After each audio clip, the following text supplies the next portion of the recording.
Ikkinchi yurishimizdan o'ziga 80 ta odam kelishiga ishonmagandim. Probka, lekin ulgurdim. Srazu kelishimdan odamni ko'rib hayron qoldim. 5 tempda yuradiganlarga start berdik. Temp deganda 5 temp 1 kilometrni 5 minutda bosib o'tish degani. Bizda 3 ta gruppa bo'ldi. 5 temp, 6 temp, 7 temp. Men esa sekin yuguradiganlar bilan birga yugurdim. Birinchi guruh qildim. Yana keyingisiga yo'l oldim. Bizning yugurishimizga xohlovchilar qo'shilsa bo'ladi. Maqsadimiz birlashib, yugurishga qiziqadiganlarning sonini oshirish.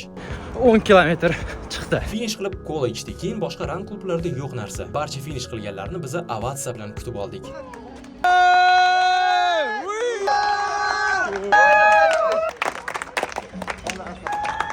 Kechga borib yana ham salqinlashdi. O'zimni firmenni issiq choylarimdan quyib berdim. Ashula qo'yib raqsga tushdik. Nerealniy atmosferani yaratdik. Brigilkada ham sakradik. Ketishimizdan oldin albatta ko'chani ozodaligiga qattiq rioya qildik. Va albatta hamma yig'ilib esdalikka rasmga tushib oldi. Va bu lokasiyani Toshkent Cityga ko'chirib bordik. Bayramni davom ettiramiz. Futbol o'ynadik derdim-u, lekin yuguradiganlarda hech qanaqa texnika yo'qdi. Qiziq viktorinalar, intervyular. Bugun 3-chi yugurishimiz 3 aprel va bugun 200 ta odam kelishi rejalashtirilgan.